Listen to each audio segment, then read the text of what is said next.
এ ভাই, আমাদের সিলেটের বাহুবল এলাকার বহুত বড় একজন বুজুর্গ ছিলেন আব্দুল হামিদ সাহেব রাহিমাহুল্লাহ। রশিদপুর চৌমনির মধ্যে এসে আসলেন। ওই চৌরাস্তার মধ্যে বিশাল একটা বাঘ বসে আছে রাস্তার মাঝখানে, কেউ যাইতে পারে না, নড়তে পারে না, চড়তে পারে না। বাঘটা মাঝ রাস্তার মাঝখানে বসা।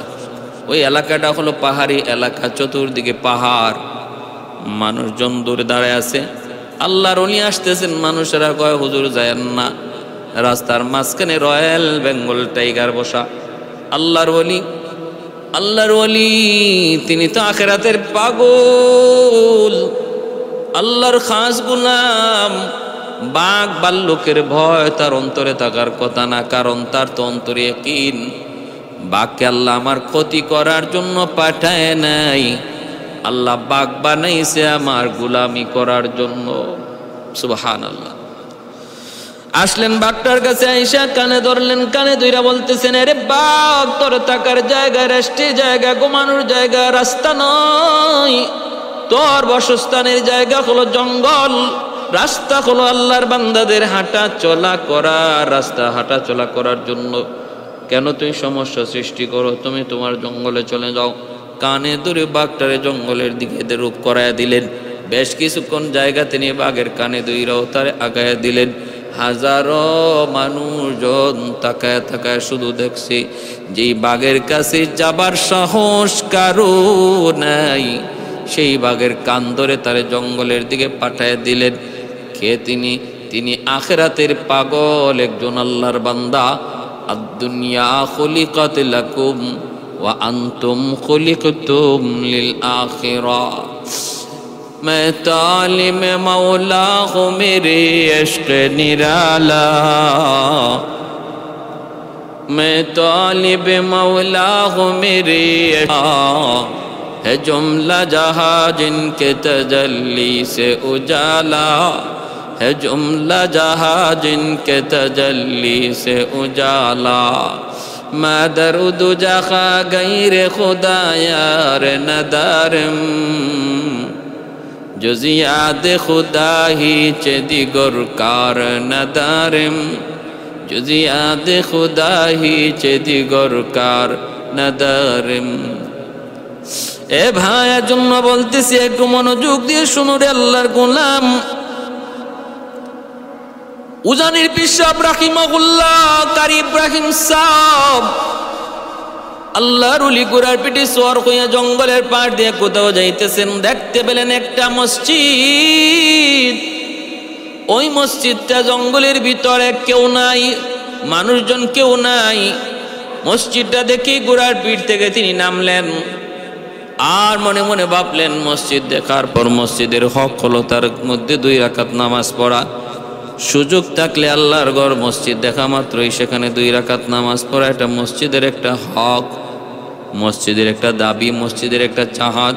আল্লাহর ওলি ঘোড়ার পিঠ থেকে নাইমা তিনি মসজিদের ভিতরে ঢুকলেন।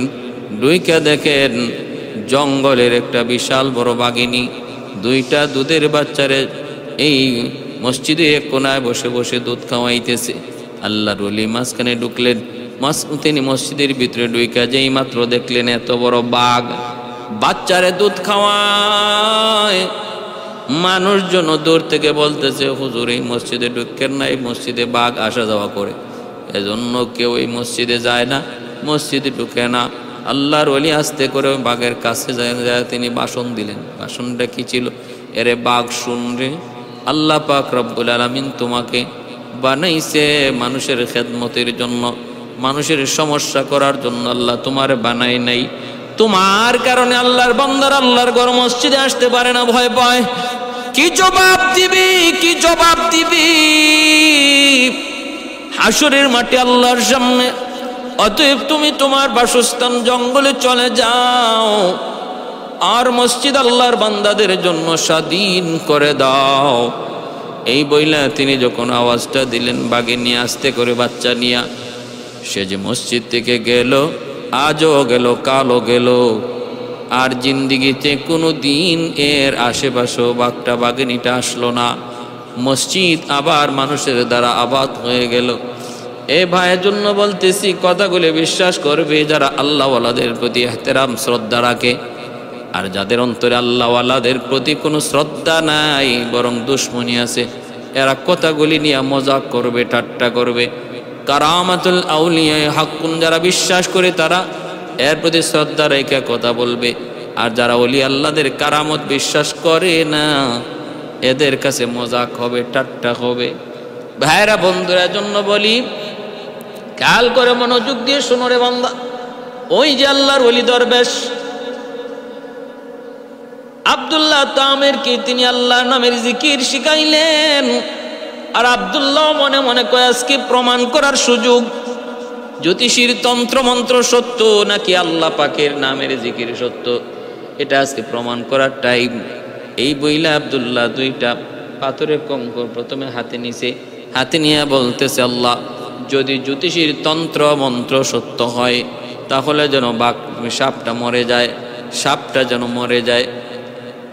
তন্ত্র মন্ত্র পইরা যখন সে এই পাথরে ফু দিয়া পাথরটা সাপের দিকে মারল, সাপ মরবে দূরের কথা, সাপ আরো রাগান্বিত হইয়া ফুসফাস করে উঠল। সাপ আরো রাগান্বিত হয়ে ফুসফাস করে উঠল। মানুষজন আরো দূরে চলে গেল। আব্দুল্লাহ কয়, রাগ, থাম থাম, বুঝেছি, আমি সব বুঝেছি, এইবার আসল পরীক্ষা। ও মালিক, তোমার ইসমে আজমের নাম যদি সত্য হয়, দরবেশের শিখানো জিকির যদি সত্য হয়, তাহলে সাপটা যেন মরে যায়। বিসমিল্লাহির রহমানির রহিম বইলা যখন ঢিল মারলো, ছোট্ট পাথরের কণা সাপের গায়ে লাগা মাত্রই যেন অ্যাটম বম সাপের উপরে পড়ল। এত বড় বিশাল সাপ মুহূর্তের মধ্যেই জাগাতে মারা গেল। মানুষের মধ্যে হইচই পড়ে গেল। মানুষেরা আব্দুল্লাহ কি জানি মন্ত্র শিখতেছে রে, কি জানি মন্ত্র শিখতেছে। পরের দিন দেখা যায় বাঘ রাস্তার পাশে দাঁড়ানো। মানুষজন ডাক দিয়া কয়, আব্দুল্লাহ আজকে আসবি না, আজ কিন্তু সাপ নয়, আজকে কিন্তু রয়্যাল বেঙ্গল টাইগার কলিজারা পর্যন্ত চিবায় খেয়ে ফেলবে। আব্দুল্লাহ কয়, ঠিক আছে, আমার কাছে সব মন্ত্রই আছে। এই বইলা সে বিসমিল্লাহির রহমানির রহিম বইলা এরকম ভাবে পাথরের চাকা দিয়ে ঢিল মারলো। রয়্যাল বেঙ্গল টাইগার আস্তে করে রাস্তা ছেড়ে দিয়া তার মতো জঙ্গলে চলে গেল। আব্দুল্লাহ যেই মাত্র ঢিল মারলো, বাঘটা আস্তে করে ভাগতে শুরু করলো। ভাগতে ভাগতে রাস্তা পরিষ্কার হয়ে গেল। আজও গেল, কালও গেল, রাস্তা পরিষ্কার। মানুষজন কয়, আব্দুল্লাহ রে, কি তুমি জাদু মন্ত্র তন্ত্র শিখতেছো? কি মন্ত্র তন্ত্র শিখতেছো? এ আব্দুল্লাহ, একটু আমাদেরকে একটু দাও না, আমাদেরকে একটু শেখাও না, আমাদের একটু উপকার করো না। অমুকে কয় আমার অমুক জ্বর, অমুকে কয় আমার অমুক সমস্যা, অমুকে কয় আমার ওই জন্মগত একটা রোগ। এ আব্দুল্লাহ একটু দে না, দে না, দে না বাবা, একটু দে না। পানি পরা দে, ভালো হয়ে যায়। হাত দে, মুইসা দে, ভালো হয়ে যায়। কুষ্ঠ রোগী ভালো হয়ে যায়, অন্ধ রোগী ভালো হয়ে যায়। আব্দুল্লাহ মুস্তাজাবুদ দাওয়া, হাত উঠে আল্লাহর কাছে যা চায় আল্লাহ তাই কবুল করে নে। চারদিকে আব্দুল্লাহ সুনাম ছড়ায় পড়লো, সুনাম ছড়ায় পড়লো। বাদশার দরবারে একজন মন্ত্রী ছিল, কানা মন্ত্রী। ওই কানা মন্ত্রীর কানেও গেল। আব্দুল্লাহ অন্ধ রোগীরে ভালো করে, আব্দুল্লাহ কুষ্ঠ রোগীরেও ভালো করে দেয়। এই খবর যখন কানা মন্ত্রীর কাছে যায় পৌঁছলো, কানা মন্ত্রী মনে মনে কয়, তাহলে আমারও তো একটা সুযোগ যায়, বাতিজার কাছে একটু যাই। রাতের অন্ধকারে কানা মন্ত্রী কয়, বাতিজা, মনে বড় আশা নিয়ে আসছি রে বাবা। আল্লাহর দুনিয়াটা কোনোদিন দেখলাম না, আল্লাহর দুনিয়াটা কত সুন্দর তাও দেখলাম না, জানলাম না। চোখ নাই যার দুনিয়া কিছুই নাই, অমূল্য সম্পদ হলো চোখ। এই চোখের জ্যোতি যার নাই, সে তো কিছুই পাইল না, কিছুই দেখলো না। নিজের চেহারাটা পর্যন্ত আজও কোনোদিন দেখলাম না, মা বাবার চেহারা কোনোদিন দেখলাম না। বাবা আব্দুল্লাহ একটু দে না, এ বাবা একটু সুযোগ করে দে না। এজন্যই রে ভাই, অন্ধ মানুষ দুনিয়াতে সবচেয়ে বড় অভাবী একজন মানুষ। অন্ধ মানুষকে কোনোদিন ঠাট্টা করো না, মজাক করো না। অন্ধ মানুষকে রাস্তা দেখায় দিলে পরে আল্লাহর জান্নাত পাওয়া সহজ হয়, আসান হয়। অন্ধ মানুষকে হাতে ধইরা রাস্তা পার করায় দিলে আল্লাহ খুশি হয়ে যায়। আল্লাহ খুশি হয়ে যায়, আল্লাহ খুশি হয়ে যায়। কারণ দুনিয়াতে তার মতো অভাবী আর কেউ নাই, যে নিজের চেহারাটা পর্যন্ত দেখলো না, নিজের সন্তান বিবি বাচ্চা বাপ মার চেহারাটা দুনিয়াতে দেখলো না, আল্লাহর দুনিয়ার রং, আল্লাহর দুনিয়ার সৌন্দর্য সে বিন্দু পরিমাণও বুঝলো না, দেখলো না। আল্লাহ পাক রব্বুল আলামিন ওই অন্ধ মানুষটা, অন্ধ মন্ত্রী যায় যখন আব্দুল্লাহর কাছে অনুনয় বিনয় করে বলতেছে, আব্দুল্লাহ দে না, একটু আমার চোখটা একটু ভালো করে দে। তুই নাকি কি তন্ত্র মন্ত্র শিখতেছ, জ্যোতিষীর কাছ থেকে কি জানি তুমি শিখতেছ, ওই মন্ত্র বই একটু ফু দে না বাবা, একটু ফু দে। আব্দুল্লাহ কয় তন্ত্র মন্ত্র ফাও, ভুয়া।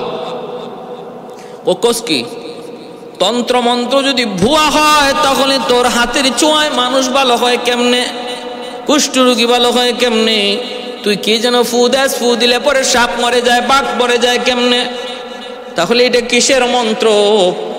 আব্দুল্লাহ কয় চাচা এটা কোনো তন্ত্র মন্ত্র নয়, এই ফুটা হলো আমার মালিকের নাম, আমার মালিকের নাম ইসমে আজম আল্লাহ। কয় মালিক আবার কি? আব্দুল্লাহ কয় তোমার মালিক যিনি আমার মালিক তিনি, বাদশার মালিক যিনি তোমার আমার মালিকও তিনি, তামাম কায়নাত সৃষ্টিকর্তা যিনি তিনি হলেন তোমার আমার মালিক, যার নাম হলো আল্লাহ। ওই আল্লাহ পাকের ক্ষমতায় তোমার চোখ ভালো হয়েছে। এই কথা বলতেই তখন ওই লোকটায় তখন বলতেছে মন্ত্রী, এরে আব্দুল্লাহ কার নাম নিয়ে তুমি ভালো করো, আমার এত জানার প্রয়োজন নাই, তুমি আমার চোখটা ভালো করে দাও, যেভাবে খুশি করো। আব্দুল্লাহ তখন বলতেছে চাচা যান, একটা শর্ত আছে, শর্তটা হলো আমি আল্লাহর কাছে চাইব তোমার সুস্থতার জন্য, বাকি মঞ্জুর করার দায়িত্ব, মঞ্জুর করার বিষয় হলো আল্লাহর। আল্লাহ যদি চায় তাহলে তুমি সুস্থ হবে, আমি শুধু আল্লাহর কাছে একটু চাইব, আল্লাহ যদি না চায় সুস্থ হতে পারবে না। কয় জন্য কি করা লাগবে? কয় আল্লাহর উপর ঈমান আনতে হবে। ঈমান, তুমিও কালেমা পড়ে মুসলমান হওয়া লাগবে চাচা। যদি তুমি কালেমা পড়ে মুসলমান হয়ে যাও, আল্লাহর উপর যদি তুমি রাজি হয়ে যাও, আল্লাহর উপর যদি ঈমান আনো, আল্লাহ তোমার উপর রাজি হয়ে যাবে, তখন আল্লাহ পাক রব্বুল আলামিন আমার সুপারিশটাও আল্লাহ পাক তখন কবুল করবে। অতএব তোমাকে ঈমান আনা লাগবে। কানা মন্ত্রী কয় আমার চোখ নাই, অর্থাৎ আমার জীবনই নাই, ঈমান আনলে যদি চোখ ফিরে পাই তাহলে কোনো আপত্তি নাই। বাবা আব্দুল্লাহ আমি এই মুহূর্তে কালেমা পড়লাম, লা ইলাহা ইল্লাল্লাহ ঈসা রূহুল্লাহ, কালেমা পাঠ করে সেও মুসলমান হয়ে গেল। এরপর আব্দুল্লাহ চোখের মধ্যে হাত বুলায় দিল, মুহূর্তের ভিতরে জন্মন্ধ মানুষটা আবার চোখ ফিরে পাইল, জন্মন্ধ মানুষটা চোখ ফিরে পাইল। পরের দিন সকালবেলা বাদশা তার মন্ত্রী পরিষদের মিটিং এর মধ্যে বসা, একজন একজন করে বাদশা মত নেয়। যখন কানা মন্ত্রীর কাছে আসে, বাদশা কয় কিরে কানা একটু বল তোর মধ্যে। এমনি কানা মন্ত্রী কয় বাদশা যাব না, কানা বইলেন না, একটু ভালো করে দেখেন। বাদশা তাকায় দেখে কানা মন্ত্রীর চোখ ভালো হয়ে গেছে, বড় বড় চোখে তাকায় আছে। কিরে তোর চোখ ভালো হইলো কেমনে, চোখ পাইলে কেমনে? কয় আমার মালিক দিছে, আমার মালিক। বাদশাহ কয় তোর মালিক আবার কেডা? তোর মালিক তো আমি। তুমি আমার মালিক? তুমি আমার মালিক সম্পূর্ণ ভুয়া মালিক। আমার আসল মালিক বলেন আমার আল্লাহ, যেই মালিক তোমাকেও বানাইছে, আমাকেও বানাইছে, আসমান জমিন বানাইছে। ঈমান যার অন্তরে একবার ঢুকে যায় সেটারে গোপন রাখা যায় না রে ভাই, যত চেষ্টাই তুমি করো না কেন। কারণ সূর্যের পাওয়ারের চেয়ে ওই ঈমানের পাওয়ার অনেক গুণ বেশি। সূর্যের আলো যেমন ভাবে কোনোভাবেই সেটা গোপন রাখা যায় না, সূর্যের আলো আটকায় রাখা যায় না। পৃথিবীর পূর্ব আকাশে সূর্য উঠলে পরে সূর্যের আলো কেউ আটকায় রাখতে পারে না, পৃথিবীটা আলোকিত করে দেয়। ঠিক তেমনি ভাবে একজন মানুষের অন্তরের মধ্যে যখন ইমানের নূর অন্তরে ঢুকে যায়, তখন এই নূরটারও কোনোদিন চাপায় রাখা যায় না, সূর্যের আলোর মতোই সেটা বেরিয়ে যায়। ইমানের নূর যার অন্তরে ঢুকে সেটারে গোপন রাখা যায় না, প্রকাশ হয়ে যায়। চেষ্টা করো, গোপন রাখা যায় না। হযরত বেলাল হাবশী রাদিয়াল্লাহু তাআলা আনহু এত করে বুঝানো কলরে, বেলাল মুসলমান হয়েছো কিন্তু এখনো তুমি গোলাম, উমাইয়ার গোলাম, এবং উমাইয়া হলো চরম দুশমন ইসলামের, মুসলমানের নবীর। যদিও টের পায় তুমি মুসলমান হয়েছো তাহলে তোমাকে রাখবে না, তোমাকে হত্যা করে ফেলবে। ও বেলাল, না না, তুমি তোমার ইসলাম প্রকাশ করবা না। কিন্তু যতই বলেন বেলাল তো গোপন রাখতে পারে না, কারণ ঈমান তো গোপন রাখার বস্তু নয়। বেলাল জবান দিয়ে আহাদ আহাদ বলতেছে, আহাদ আহাদ বলতেছে। আবু বকর সিদ্দিক কানে কানে যায় বলে, বেলাল একটু হিকমত অবলম্বন করো। ও বেলাল, তাদেরকে খুশি করার জন্য তুমি একবার তাদের নাম, তাদের দেবদেবীর নাম বলো, অথবা নীরব থাকো, আল্লাহর নামটা বলা বন্ধ রাখো, আল্লাহর নামটা আহাদ আহাদ নামটা একটু বলা বন্ধ রাখো। ও বেলাল, যা দেখতেছি তোমাকে হত্যা করে ফেলবে, মেরে ফেলবে। কারণ সূর্যের আলোতে দিনের বেলা চাপায়া রাখে, আর বুকের উপরে পাথর চাপা দিয়া রাখে। রাতের বেলা প্রচন্ড আঘাত করে শরীরে ক্ষত বিক্ষত শরীরটাকে আবার রৌদ্রের মধ্যে দিনের বেলা শোয়া দেয়। পাথরই গরম, ক্ষত বিক্ষত জায়গার মধ্যে এই গরমে পাথরগুলা লাগে, খসে খসে গোশত পড়ে যায়।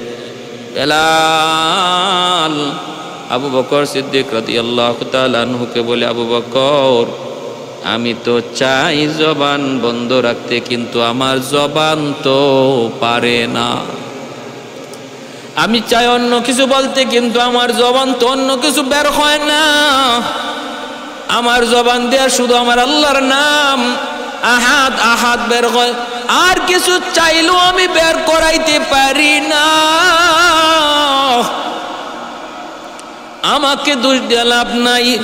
এজন্যই ভাইরা বন্ধুরা, ওই যে কানামন্ত্রী, সেও ইসলাম গ্রহণ করার কারণে আর গোপন রাখতে পারে না ইমানের নূর, এটা গোপন রাখা যায় না। কানামন্ত্রী সে বলে দিল, বাদশাহ তখন কেঁপে গেল, কস কি তুই, তোর মালিক বুঝি আল্লাহ, তোর মালিক আল্লাহ তোরে এই মন্ত্রকে শিখাইছে, তাড়াতাড়ি করে বল। আমাকে শিখাইছে আব্দুল্লাহ। সাথে সাথে আব্দুল্লাহরে দুই রানছে বাদশাহ আইনা কইরে, আব্দুল্লাহ এত কষ্ট করে, এত মায়া করে তোরে রাজদরবারে আনলাম, তোর জন্য সব কিছু আমি ফ্রি করে দিলাম, তোর বাপ মার জন্য সব কিছু ফ্রি করে দিলাম। এ আব্দুল্লাহ, তুই এতদিনে কি শিখলি? তুই বুঝি এই শিখছো যে তোর আমার মালিক আল্লাহ, আমি তোর খোদা, এই কথা কি তুই ভুলে গেছো? আব্দুল্লাহ কই, তুমি আমার খোদা, এটা ফালতু কথা। তুমি আমার খোদা, মানুষ কোনোদিন খোদা হতে পারে না। তোমার আমার খোদা হলেন আল্লাহ, তুমি কোনোদিন খোদা হতে পারো না। এই কথা বলা মাত্রই আব্দুল্লাহর দিকে বাদশা খেপে গেল। কয়, আব্দুল্লাহ রে, তোর এই কথা কে শিখাইছে? ওই জ্যোতিষী শিখাইছে বুঝি? কয়, জ্যোতিষী শিখাইব ছাতা, জ্যোতিষী কি শিখাইব ছাতা, জ্যোতিষী আমারে শিখাইব কচু, জ্যোতিষী কোত্থেকে এগুলা জানবে? কে তোরে শিখাইছি? কয়, শিখাইছে আমারে দরবেশ। কোথায় সেই দরবেশ? কয়, জঙ্গলের ভিতরে দুইরা আনলো দরবেশকে। দরবেশকে রাজ দরবারে দুইরা আইনা বলে, দরবেশ এখনো সুযোগ আছে, আমারে খোদা কও। দরবেশ কই, জীবন যাবে যাবে, তবু খোদা তোমাকে বলতে পারবো না। খোদা হলেন আমার আল্লাহ, আমার আল্লাহ খোদা হলেন আমার আল্লাহ, তোমার আমার খোদা আল্লাহ। এই কথা বলা মাত্রই তখন দরবেশ কয়, তাহলে ঠিক আছে, তোমারে হত্যা করে ফেলবো। এই বইলা দরবেশ তারে হত্যা করার জন্য নির্দেশ দিয়ে দিল। দরবারে তারে হত্যা করার জন্য সবাই প্রস্তুত হয়ে গেছে। ভাইরা বন্ধুরা, আব্দুল্লাহর সামনে হত্যা করা হলো তার উস্তাদ, তার দরবেশকে। আব্দুল্লাহ, এইবার তোর এখন সময়, আব্দুল্লাহ এখনো সুযোগ আছে রে, বল বল, আমারে খোদা কোনাইলি তোর হত্যা করে ফেলবো। আব্দুল্লাহ কো অসম্ভব, মৃত্যুর ভয় দেখে কোনো লাভ নাই, মৃত্যুর ভয় দেখে কোনো লাভ নাই। মুমিন ইমানদার আল্লাহর পরিচয় যারা পেয়ে যায় তারা আল্লাহ পাওয়ার পর কোনোদিন মরণকে ভয় পায় না, মরণ ভয় করে না, মরণকে ভয় পায় না। তুহফাতুল মুমিন আল মউত। এই কথা বলা মাত্রই বাদশা আদেশ দিল, কয়ে যাও, পরে তোমরা পাহাড়ের উপরে নিয়ে উঠাও, পাহাড়ের উপর থেকে সাইরা দিবা, আর চারবার আগে বলবা সে আমার খোদা মানে কি মানে না, মানলে ভালো, না মানলে ফালায় দিবা। সৈন্য সামন্ত আব্দুল্লাহ রে ধইরা পাহাড়ের উপরে নিয়ে উঠলো, হাত পা বেঁধে তারা পাহাড় থেকে ফালায় দিবে। আব্দুল্লাহ কোন সময় এসে বল, আব্দুল্লাহকে অসম্ভব, মরণের ভয় তোমরা দেখাও না রে। মুসলমান ইমানদার মরণের ভয় পায় না, ইমান দিতে পারবে না, জীবন দিতে পারবে, জীবন দিবে, ইমান দিবে না। পাহাড় থেকে ফালায় দিল আব্দুল্লাহ রে। আব্দুল্লাহ চোখটা মুইছে আল্লাহর কাছে কান্দে, কয় মালিক, আজকে আমার জান যাবে, আমার প্রাণ যাবে শুধুমাত্র তোমাকে রব কয়া ডাকার কারণে, তোমার আল্লাহ কয়া ডাক দেওয়ার কারণে, আর কোনো কারণ নাই, শুধুমাত্র তুমি খালিকার মালিকে আল্লাহ বলার কারণে। ও আল্লাহ, তুমি এর সাহায্য করো, তুমি আমাকে সাহায্য করো। আব্দুল্লাহ যখন আল্লাহকে সাহায্য চায়, আল্লাহ পাক রব্বুল আলামিন সাহায্য নাজিল করলেন। ফেরেশতাদেরকে বললেন, ফেরেশতারা যাও, পাহাড়ের নিচে তোমরা এরকম ভাবে ফুম বিছায় দাও, আমার আব্দুল্লাহ যেখানে পড়বে বিন্দু পরিমাণ যেন ব্যথা না পায়। আর ওখান থেকে দরবার পর্যন্ত লাল কালিচা বিছায় দাও, যেন ওই কালিচার উপরে দিয়ে হেঁটে হেঁটে সে আবার দরবারে যায়। পরে গেল আব্দুল্লাহ নিচে, ওইরা দেখে আরাম লাগে, কোনো ব্যথা পায় নাই, ব্যথা অনুভব করে নাই। উপরে তাকায় দেখে পাহাড়ের উপর তার সৈন্যগুলি মজাক করে ঠাট্টা করে। আব্দুল্লাহ কয়, মালিক, আমারে যেভাবে ধরছো ওই বেঈমানগুলির, আমারে যেইভাবে বাঁচাইছো বেঈমানগুলির ওইভাবে ধরো।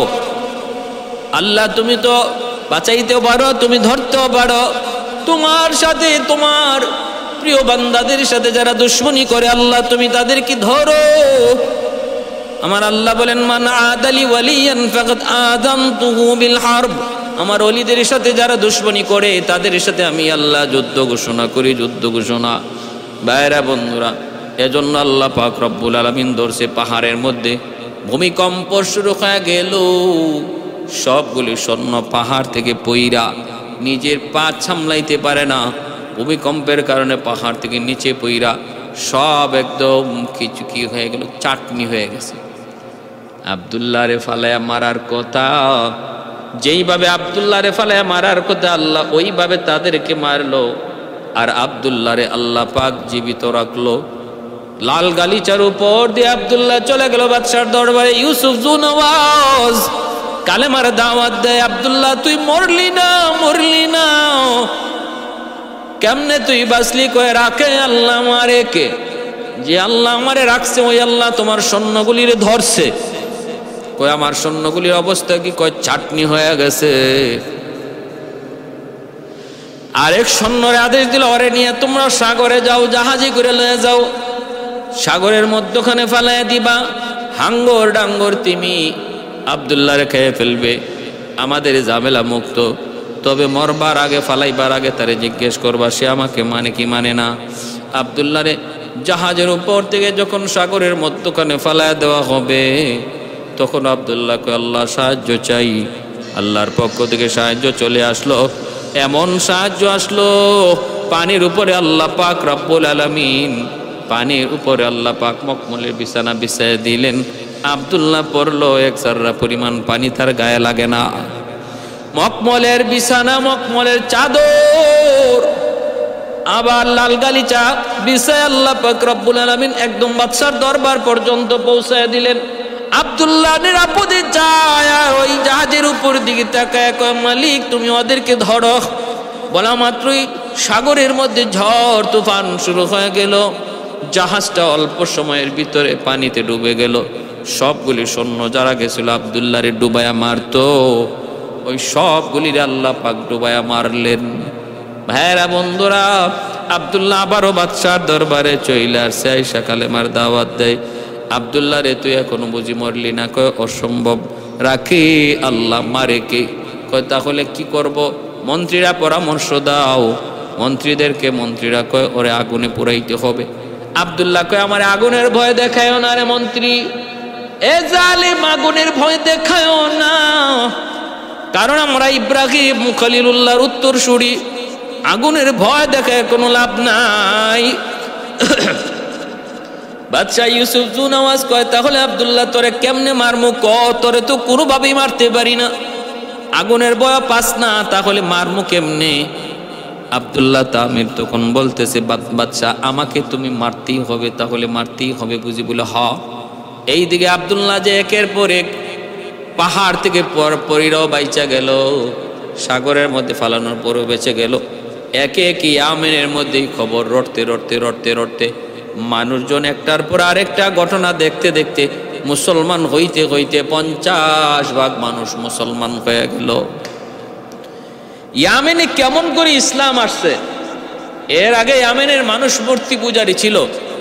এই আব্দুল্লাহ তামের ইয়ামেনকে একটা ইসলামী রাষ্ট্র পরিণত করার পিছনে আল্লাহ তার এই গোলামকে একটা উসিলা বানিয়ে রাখছেন।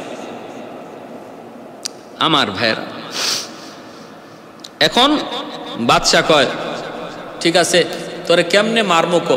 আব্দুল্লাহ কয় আমারে মারবার একটাই পথ শুধু আছে, সেই পথটা হলো নির্দিষ্ট একটা তারিখ করো আর ময়দানে আমারে হাজির করো, আর হাজারো মানুষ, এলাকার ইয়ামেনের যত মানুষ তাদেরকে দাওয়াত দাও যে আজকে আব্দুল্লাহরে হত্যা করা হবে। আমারে এক জায়গায় দাঁড় করাও, একটা তীর হাতে নিবা, নিয়া তীরটা তোমার ভগবানের নামে আর সগবানের নামে মারলে কোনো লাভ হবে না। আমি যেভাবে বলি ওইভাবে তীরটা যদি মারতে পারো তাহলে আমার মরণ হবে, এর আগে তুমি মারতে পারবা না। কয় কি? কয় কারণ হলো হায়াত মৌত কোনো ভগবানের হাতে নয়, হায়াত মৌত তোমার মতো জালেম বাদশার হাতেও নয়, হায়াত আর মৌত হলো না আমার আল্লাহর হাতে। তিনি হায়াত দেন, তিনি মৌত দেন। অতএব তীরটা মারার সময় আমার আল্লাহর নামে মারবা। বিসমিল্লাহি বিরব্বি হাদাল গোলাম, বিসমিল্লাহি বিরব্বি হাদাল গোলাম, এইভাবে কয়া তীরটা মারবা, তাহলে এই তীর আমার গায়ে লাগা মাত্রই আমার ইন্তেকাল হয়ে যাবে। হাজারো লক্ষ মানুষের উপস্থিতি হয়ে গেল। ইয়ামেনের অর্ধেক মানুষ এমনিতেই মুসলমান, বাকি অর্ধেক এখনো রয়েছে, হয় নাই। এরাও দেখতে আসলো। কয় দেখি। উপস্থিত জনতার ভিতরে আব্দুল্লাহ একটা ভাষণ দিল। আব্দুল্লাহ কয় শোনো, ইয়ামেনের জনগণ বাদশা আমাকে কতভাবে চেষ্টা করলো হত্যা করার জন্য, পারে না, কোনোভাবেই আমাকে মারতে পারে না। এখন আমি নিজেই বলেছি আমাকে যদি মারতে হয় তাহলে আমি যে আল্লাহর উপর ঈমান এনেছি, আমি যেই রবকে রব মানি সেই রবের নামে তীর মারো। এই তীর যদি আমার গায়ে লাগে তাহলে আমার মৃত্যু হবে, নতুবা বিকল্প কোনো ব্যবস্থা নাই আমাকে হত্যা করার। আপনারা সাক্ষী, আমি চলে যাব, কিন্তু আমি চাই আমি এক আব্দুল্লাহ চলে গেলে হাজারো আব্দুল্লাহ যেন ঘরে ঘরে জন্ম হোক। বিসমিল্লাহি বিরব্বি হাদাল গোলাম কয়ে তীর মারলো। এই তীরটা আব্দুল্লাহর কপালের মধ্যে লাগলো, লাগা মাত্রই সাথে সাথে আব্দুল্লাহ জমিনে পড়ে গেল, বিদায় নিল, শহীদ হয়ে গেল। এই দৃশ্য দেখা মাত্রই উপস্থিত আরো যে 50 ভাগ মানুষ তারা এখনো বাকি আছিল, কালেমা পড়ে নাই, এরাও সাথে সাথে কালেমা পড়ে মুসলমান হয়ে গেল। अंदाज बया गरचे बहुत शौक नहीं है, अंदाज बया गरचे बहुत शौक नहीं है, शायद के उतर जाए तेरी दिल में मेरी बात, शायद के उतर जाए तेरी दिल में मेरी बात, या वसात अफलाक में तकबीर मुसलसल, या वसात अफलाक में तकबल, या खाक के आगोश में तस्बीह मुनाजात, या खाक के आगोश में तस्बीह मुनाजात। ओ मजहब मुर्दान खुदा गाहो खुदा माज, ए मजहब मुल्ला जमादात नबातात, এ মজহবে মুল্লা ও জামাদাত ও নাবাতাত। বাদশাহ এবার কয়, কিরে মন্ত্রীরা এখন কি হইল? আব্দুল্লাহ রে মাইরা লাভ হইল না লস হইল? এখন তো দেখা যায় ইয়ামেনের সব মানুষ কালেমা পরে মুসলমান হয়ে গেছে, এখন কি করবা? মন্ত্রীরা কয়, আপনি 60 হাত দৈর্ঘ্য 60 হাত প্রস্থ একটা বিশাল, 60 হাত গভীর একটা বিশাল গর্ত বানান, আর এই গর্তের মাঝে একজন একজন করে দইরা আনমু, জনগণ আইনে কুমু আপনারে খোদা সেজদা দিত, যদি দেয় তাহলে তো ভালো, আর যদি না দেয় ধাক্কা দিয়ে এই আগুনের অগ্নিকুণ্ডে ফালাইয়া দিব। বাদশাহ মন্ত্রী পরিষদ সব আগুনের পাড়ের মধ্যে সিংহাসন লইয়া বইছে, আর জনগণ ধইরা আনে, আইনা কয় বাদশারে সেজদা কর, যদি সেজদা করে তো ভালো সারে, আর যদি সেজদা না করে তাহলে ধাক্কা দিয়ে আগুনে ফেলাইয়া দেয়। মন্ত্রীরা কয়, কোনো চিন্তা করবেন না, জনগণ আমাদের সাথে থাকলে থাক, না থাকলে নাই, আমাদের বাহিনীর কোনো অভাব নাই, পুলিশ বাহিনী, র্যাব বাহিনী, আর্মি বাহিনী, সব বাহিনী আমাদের আছে, জনগণ থাকলে থাক, না থাকলে নাই, আর থাকবে না কেন, পিটায়া সব একদম একদম এক দাঁড় করে ফেলবো, সাইজ করে ফেলবো, আর যদি তাও না মানে আগুনে পুড়াইয়া মারবো। এই হলো জালেমদের জুলুমের নমুনা। বাদশাহ যখন এইভাবে ঘোষণা দিয়ে দিছে, একজন একজন করে আনে আর একজন একজন করে আগুনে ফালায়। আল্লাহ এই কথাই পবিত্র কোরআনের সূরা বুরুজে বলেছেন, ওয়ামা নাকামু মিনহুম ইল্লা আন ইউমিনু বিল্লাহিল আজিজিল হামিদিল্লাযী লাহু মুলকুস সামাওয়াতি ওয়াল আরদ ওয়াল্লাহু আলা কুল্লি শাইইন শাহীদ। আল্লাহ পাক রব্বুল আলামিন বলেন, ওই দিন ইমানদারদেরকে যে শাস্তিটা দিয়েছিল এর একটাই শুধু অপরাধ, তাদের একটাই অপরাধ, তারা ইমানদার, তারা মুমিন, একটাই তাদের অপরাধ, তারা মুমিন, তারা ইমানদার, তারা আমি আল্লাহকে বিশ্বাস করেছে, এটাই শুধু তাদের অপরাধ, আর কোনো অপরাধ নাই। আল্লাহ পাক রব্বুল আলামিন বলতেছে, ওয়াস-সামা'i যাতিল বুরুজ ওয়াল ইয়াউমিল মাউউদি ওয়া শাহিদিন ওয়া মাশহুদ কুতিলা আসহাবুল উখদুদ কুতিলা আসহাবুল উখদুদ। আল্লাহ 4টা কসম খেয়ে বলে, ওই যে গর্তের কিনারার মধ্যে যেই মানুষগুলা বসা ছিল, গর্ত খননকারীরা, এরা ধ্বংস হোক, ধ্বংস হোক। কুতিলাল কুতিলাল ভাইরা বন্ধুরা, আল্লাহ বলেন, ওয়াস-সামা'i যাতিল বুরুজ ওয়াল ইয়াউমিল মাউউদ ওয়া শাহিদিন ওয়া মাশহুদ কুতিলা আসহাবুল উখদুদ আন-নারি যাতিল ওয়াকুদ ইয হুম আলাইহা কুউদ ওয়া হুম আলা মা ইয়াফআলুনা বিল মুমিনিনা শুহুদ। তামসা দেখতেছিল যারা, আগুনের কিনারার বৈশা বৈশা যারা তামসা দেখতেছিল, ইমানদারকে আগুনে ফালায়, আর ওরা বসে বসে তামসা দেখে এরা সব ধ্বংস হোক। আল্লাহ পাক রব্বুল আলামিন এই ঘটনাটাই উল্লেখ করেছেন। একজন 6 মাসের বাচ্চা নিয়ে মহিলাটাকে হাজির করা হলো। মহিলাকে ডাক দিয়া কইতেছে, মহিলা রে, তুই খোদা ক বাদশারে সেজদা করে, অসম্ভব কয়, অসম্ভব অসম্ভব কয়, নাইলে কিন্তু আগুনে ফালায় দেব। মহিলা কয়, আগুনে ফালায় কোনো লাভ নাই, কোনো অসুবিধা নাই, তবু ইমান দেব না। কয়, বাচ্চাটারে কিন্তু আগুনে ফালায় দিব। মহিলা কয়, বাচ্চার ভয় দেখাও না, আমরা বিবি হাজেরার উত্তরসূরি, আমাদের পূর্বপুরুষ সন্তান কুরবানি দিয়ে তারা অভ্যস্ত, অতএব সন্তানের ভয় দেখা লাভ নাই। টান দেয়া বাচ্চাটারে আগুনে ফালায় দিল। 6 মাসের দুধের বাচ্চা আগুনে পইরা সে বাসন দিল। বাসনটা ছিল এমন আগুন। ও মা, তুমি দেখতেছো এটা আগুন, বাস্তবে এটা আগুন নয়। আল্লাহ এই আগুনটারে ফুলের বাগান বানায়া দিছে ইব্রাহিম খলিলুল্লাহর মতো। সুবহানাল্লাহ। ইব্রাহিম খলিলুল্লাহ যেইভাবে আগুনকে আল্লাহ বা ফুলের মালা বানাইছিলেন, এরম বানায় দিছে। মা, তুমি কোনো ভয় পেও না। এই ভাষণটা দিল, আর মারও আগুনে ফালাইয়া দিল। ভাইরা বন্ধুরা, সমস্ত মানুষজন উপস্থিত, ছোট্ট এই বাচ্চাটার, দুধের বাচ্চার এই ভাষণটা তারা শুনতে পেয়েছিল। এরপরে আল্লাহ পাক কয়, অনেক হইছে, এখন আর না, এরে আগুন, তোরে আমি আল্লাহ আদেশ দিলাম, জালেমগুলির ধর। আগুন নিচ থেকে লাফ দিয়ে উপরে উঠে গেল। উপরে ওইটা মন্ত্রী পরিষদ যা ছিল সবের গায়ে আগুন ধরলো, চাপ দিয়া ধরলো আগুন। আর বাদশাহ ইউসুফ জুনাওয়াজের পিছনে পিছনে একটা আগুন দৌড়াইতে লাগলো। বাদশাহ চোখের সামনে দেখতেছে তার অমুক মন্ত্রী জ্বলতেছে, অমুক মন্ত্রী জ্বলতেছে, অমুক জ্বলতেছে, আর সে তখন দরবারের দিকে দৌড়াইতেছে, পিছন দিকে একটা আগুন তারে দৌড়াইতেছে। দৌড়াইতে দৌড়াইতে রাজ দরবারের ভিতরে নিয়ে ঢুকাই দিছে জালেমকে। পিছনে পিঠ লেগে গেছে দেয়ালে, এখন আর লড়তে পারে না, চড়তে পারে না। বাদশাহ যখন পিছনে আর যাইতে পারে না, আগুনটা তার পাশে যাইয়েই তারে ঝাঁপ দিয়ে ধরলো। কোনো কোনো রাওয়ায়াতে এসেছে সে দৌড়তে দৌড়তে সাগরে চলে গেল। আবার কোনো রাওয়ায়াতে এসেছে জালেম বুখতে নসর বাদশার মাধ্যমে আল্লাহ এই জালেমকে আল্লাহ খতম করলেন। আগুনে পুরাইয়া পুরা দরবার আল্লাহ খতম করলেন। অতএব জালেমের জুলুমের শেষ আসেনি না নাই? পরিণাম ভালো নয়, সব জুলুমেরই শেষ আছে। আল্লাহ ধরে না, ধরলে আল্লাহ ছাড়ে না। আল্লাহর ধরা বড় কঠিন। ইন্না বাতশা রাব্বিকা লাশাদীদ। বহুত বড়